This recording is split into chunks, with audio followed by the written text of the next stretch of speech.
país de los funcionarios, ¿es pasaporte o pasaporte y visa? ¿Dónde viven? En otro país. Estamos junto con Juan Manuel Valdés, que es presidente de la Fundación Urbes. Juan Manuel, bienvenido. ¿Cómo estás tanto tiempo? ¿Bien? Mucho gusto. Juan Manuel, ¿qué país viven los funcionarios? Bueno, muy distinto del que vive la gran mayoría de los argentinos. Sin lugar a dudas, este año 2018 que pasó y este que inicia ha sido de los peores años de la historia argentina para el bolsillo de los trabajadores, el bolsillo de la clase media. Estamos hablando de por lo menos un 20% de caída del poder adquisitivo de las familias. El ingreso sobre la torta total, el ingreso de los asalariados representa cada vez menos. Cayó casi un 5% en estos 2 años de Macri el ingreso de los trabajadores pensado como la porción del Producto Bruto que se llevan los trabajadores. Mientras tanto, aumentaron los servicios públicos, aumentó el desempleo, aumentó la pobreza. La verdad que si Macri nos decía que él quería que lo midiéramos por la cantidad de pobres que dejaba cuando terminaba su mandato y por la inflación que tenía su gobierno, bueno, claramente su gobierno está más que reprobado y así se va a expresar en las urnas en octubre. Lo que pasa es que la sensación que uno tiene es que con este modelo pierden todos. Pierde la clase media, pierde el jubilado, pierde el empresario pyme, la empresa grande que perdieron fortunas, salvo 4 o 5 transportadores de energía, gas, sí. El resto pierden todos. Sí, las empresas de servicios públicos que han aumentado sus ingresos de una manera exponencial. En dólares. Bueno, las pymes seguramente han sido de los más castigados por este gobierno porque hablemos de la apertura de importaciones, con lo cual hay una competencia desleal entre cualquier producto de la industria nacional frente a lo que viene de China o lo que viene de otros países que no tienen derechos laborales o que tienen costos mucho más bajos que los argentinos. Tenemos que hablar de la recesión, donde eso cae el consumo y hace que haya menos demanda de los productos que se hacen en Argentina. Vemos en la costa que incluso está prácticamente a un tercio de su capacidad. Muchísimo menos gente. Entonces, y uno va por la calle y ve que está llena la calle de autos en la ciudad de Buenos Aires, cuando a esta altura del año generalmente no había nadie. Entonces la recesión, la apertura de las importaciones, la tasa de interés del 60 al 70% de referencia del Banco Central, claramente lo que hacen es un clima absolutamente suicida para la inversión. No hay manera de invertir productivamente en la Argentina. No hay manera de invertir productivamente en la Argentina con estas reglas de juego. Y vemos, por eso Marcos Peña informó al Senado que habían cerrado 7.500 pymes solo hasta mediados de 2018. 25 por día, ¿cierto? 25 pymes por día, y María Eugenia Vidal tiene para decirnos que no, que es gente poco competitiva. Habría que preguntar a qué juego quisieron que compitan, porque todos los juegos, cada día le cambian las reglas y siempre son para peor. Entonces, un día se compran botines, al día siguiente dicen no, hay que jugar sobre arena, otro día le dicen no, se juega sobre cancha de bochas.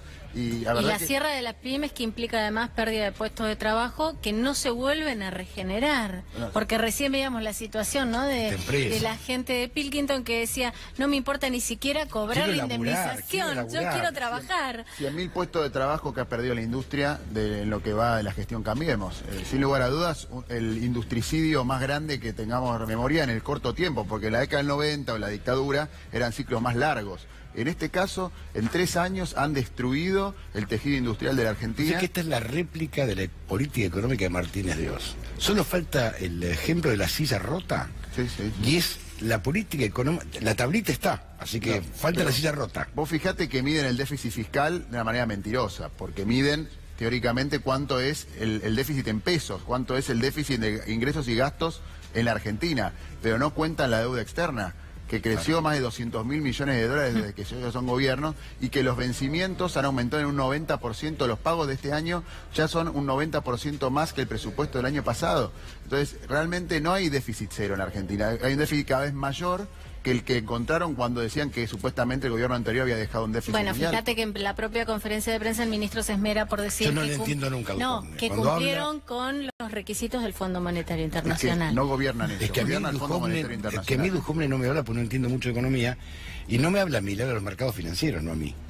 Ducomne no habla al pueblo argentino, lo mismo que el presidente, le hablan a los mercados financieros, nada más. Recordemos que todo este desbarajuste se agrava el día de esa famosa conferencia de prensa del 28 de diciembre, no sé si te lo han replicado en este programa, cuando Marcos Peña decía que el 2018 iba a ser un año espectacular, que la meta de inflación iba a ser del 12%.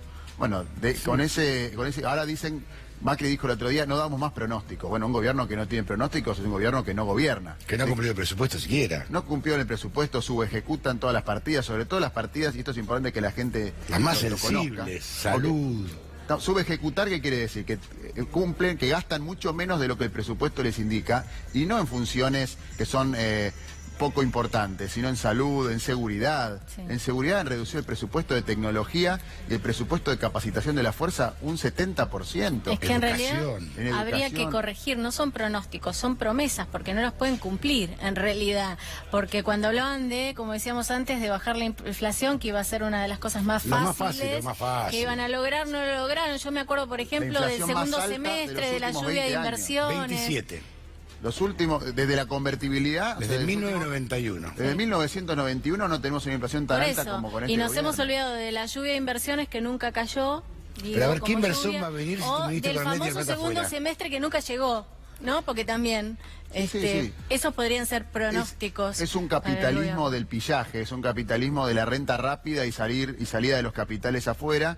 Por eso es un gobierno que no le puso ningún límite a la salida de capitales, por eso es un gobierno que le habla a los mercados y no le habla a los ciudadanos, porque no registra el mundo en el que está, no registra que en el mundo hay una guerra hoy, una guerra comercial, se dice guerra comercial, es una guerra económica entre China y Estados Unidos, y que el insumo que se están disputando son los puestos de trabajo. Lo que este mismo gobierno desprotege absolutamente. Lo que están cuidando chinos y norteamericanos, o sea, las dos principales potencias del mundo, son puestos de trabajo, y eso que carece en el mundo es lo que el gobierno hace como si le sobrara.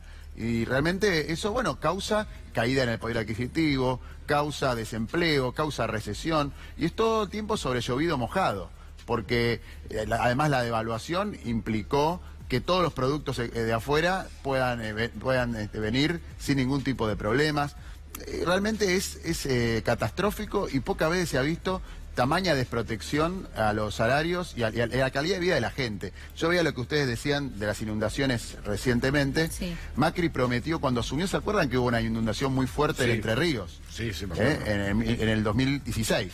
Macri prometió en esa oportunidad 1.800 viviendas para toda la región de la cuenca del Uruguay que estaba desbordada. ¿Saben cuántas construyó de las 1.800 viviendas que le prometió a los inundados? Solamente en Entre Ríos, 15 viviendas, de 1.800 prometidas. Entonces, y ya pasaron 3 años, así que esa gente cuando vuelva a inundarse, imagínense en este momento cómo la estará pasando.